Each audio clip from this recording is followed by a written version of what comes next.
রাজপ্রাসাদ ছেড়ে যাবার সময় আপনি কোষাগারের সব অর্থ, সোনা দানা আর আপনার সিন্দুক সঙ্গে নিয়ে যেতে ভুলবেন না। কিন্তু আপনার দানপত্রে শুধু সিংহাসনের কথা লেখা আছে, আর কিছু নয়। আমি এখন আসি মহারাজ, অনেক কাজ বাকি আছে।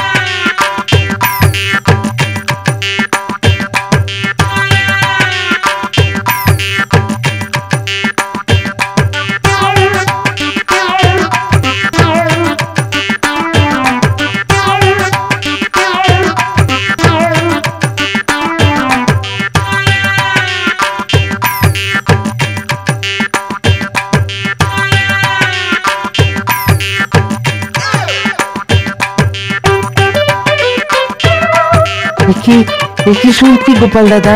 হ্যাঁ, কি শুনছি মহারাজকে নাকি সিংহাসন? ঠিকই শুনেছিস। এবারেও বুদ্ধি চড়ে তুমি ওই মন্ত্রী বেটাকে হারিয়ে দাও গোপাল দাদা। হ্যাঁ, ও হারলে আমার গায়ের জ্বালা জুড়োয়। সে কি রে, এতদিন তুই তো সঙ্গেই ছিলি।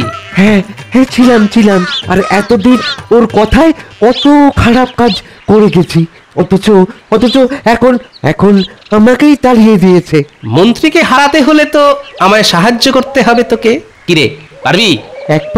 একবার বলেই দেখো না কি করতে পারি। হ্যাঁ, তাহলে একজন অচেনা লোককে জোগাড় করতে হবে। বেশ বলিয়ে কইয়ে হওয়া চাই কিন্তু। হয়ে যাবে। হ্যাঁ, হয়ে যাবে। সেই সঙ্গে লাগবে একটা গরুর গাড়ি আর রক্ষীর বেশে আরো গোটা চারিক লোক। কিরে, সব ঠিকঠাক পারবি তো? দেখো না কি করি। তাহলে কি করতে হবে শোন।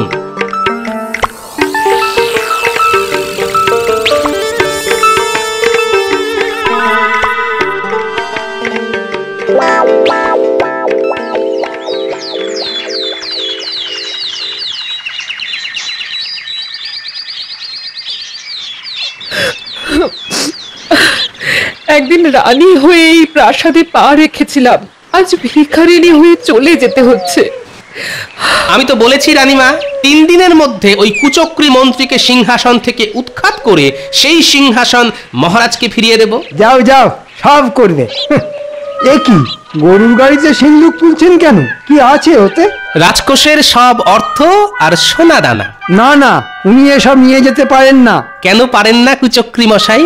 দানপত্রে শুধু সিংহাসন আর রাজপ্রাসাদের কথাই লেখা আছে, রাজকোষ বা মহারাজের সিন্দুকের কোনো উল্লেখ নেই। চাপ বাবা, তাড়াহুড়োয় খুব কাঁচা কাজ করে ফেলেছি দেখছি। চলে আসুন মহারাজ।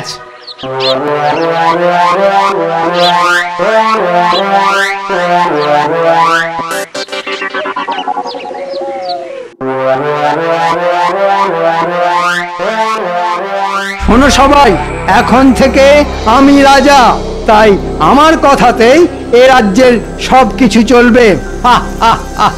শোনো, আজ থেকে সকলের বেতন অর্ধেক করে দিলাম। বেতন অর্ধেক? হ্যাঁ, অর্ধেক। যাদের পোষাবে তারা থাকবে, আর যাদের পোষাবে না তারা চলে যাবে। একই বলা নেই কওয়া নেই, হুট করে রাজসভায় ঢুকে পড়লে যে। ঢুকে না পড়ে কি করব? বাজারে জিনিসপত্র পাওয়া যাচ্ছে না, যেটুকু যা যাচ্ছে তার দাম 3 গুণ 4 গুণ হয়ে গেছে। সবে তো 3-4 গুণ, ভবিষ্যতে 5-6 গুণ হয়ে যেতে পারে।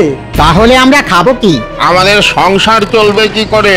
অত চলাচলির মধ্যে আমি নেই। মুদ্রা কথা, এ রাজ্যে থাকতে হলে চড়া দাম দিয়েই জিনিসপত্র কিনতে হবে। আর একটা কথা, এবার থেকে খাজনা কিন্তু দ্বিগুণ হয়ে যাবে। যে আমার বিরুদ্ধে কথা বলবে তার পরিণতি হবে কারাবাস। আমি মুর্শিদাবাদ থেকে আসছি। আমার পরিচয় হলো, আমি নবাবের নতুন দূত। নবাবের দূত? তা কি দরকারে এসেছো বলো? নবাব বলে পাঠিয়েছেন খাজনা বাবদ এক্ষুনি তার 5000 স্বর্ণ মুদ্রা প্রয়োজন। 5000 মোহর এক্ষুনি? তা কি করে সম্ভব? সম্ভব অসম্ভব তো আমি জানি না, আমি শুধু ওই 5000 স্বর্ণ মুদ্রা নিয়ে যাওয়ার জন্য গরুর গাড়ি এনেছি। স্বর্ণ মুদ্রা পেলে ভালো, না পেলে নবাবের আদেশ মতো আমি আপনাকে বেঁধে নিয়ে যাব, সেখানেই হবে আপনার শাস্তি। ওরে বাবা, এখন কি করব? রাজকোষের সব অর্থ তো মহারাজ নিয়ে চলে গেছে, এত মোহর এখন জোগাড় করব কি করে? ঠিক আছে দূত, তুমি একটু অপেক্ষা করো, আমি দেখছি। কোনো মতেই নয়। ওরে হতভাগারা, খাজনা না পেলে নবাব কৃষ্ণনগর আক্রমণ করে এই রাজ্য কেড়ে নিতে পারেন। না না, এই মুহূর্তে এত মোহর আমাদের পক্ষে দেওয়া সম্ভব নয়। ওরে বাবা, তাহলে কি করব এখন? ওরে বাবা, রাজা হওয়ার এ কি শাস্তি! এখন কি হবে? আরে ছাতার মাথা হবে আমার মাথা আর তোর মুন্ডু। কি গোপাল দাদা, কিরকম লেজে আগুন ধরিয়ে দিয়েছি বলো? বিলকুল। এবার দেখ না ওই লেজের আগুনে কুচক্রি বেটা কেমন জ্বলে পুড়ে মরে। ওরে বাবা, ওরে বাবা, এখন এখন কি করি? অতগুলো মোহর তো জোগাড় করা সম্ভব নয়। এখন যেমন করেই হোক ওই দূতের হাতে কিছু গুঁজে দিয়ে ওকে আটকাতেই হবে। হ্যাঁ হ্যাঁ। ও ভাই দূত, একটু কাছে এসো না, কানে কানে একটা কথা বলি। বলুন। বলছিলাম কি, তোমাকে আমি কিছু অর্থ দিচ্ছি, ওটা নিয়ে যেমন করে হোক তুমি একটু সামলে দাও। হ্যাঁ, আমাকে ঘুষ নিতে বলছেন? চলুন চলুন, তাহলে এক্ষুনি আপনাকে বেঁধে নিয়ে যাই। ওরে বাবা, কি করবো রে? না না, পালাতে হবে। পালিয়ে কোথায় যাবেন কুচক্রি মশাই? ওই যে কথায় আছে না, পালাবার পথ নেই, জম আছে পিছে। আমায় ছেড়ে দাও গোপাল, আমি রাজা হতে চাই না। তাহলে ওই দানপত্রটা দিন।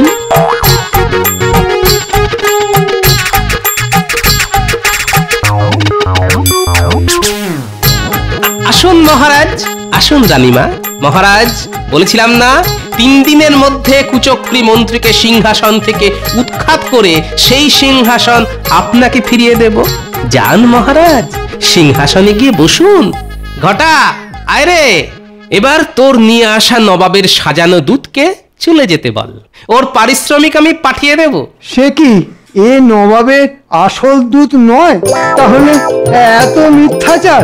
আপনার মতো দুরাচারীর সঙ্গে এটুকু মিথ্যাচার তো করতেই হবে কুচক্রি মশাই। কি মন্ত্রী না, মানে ওই কুচক্রি মশাই, এবারেও আপনার সব চাল ছড়িয়ে গেল তো। ঘটা, আমি তোকে সেনাপতি, বন্দি করো এই বদমাইশকে। এখন কদিন কারাগারে থাকুক, তারপর হবে বিচার। আজ গোপালের বুদ্ধির জোরে আবার সবকিছু ফিরে পেলাম। বলো গোপাল, কি চাও তুমি?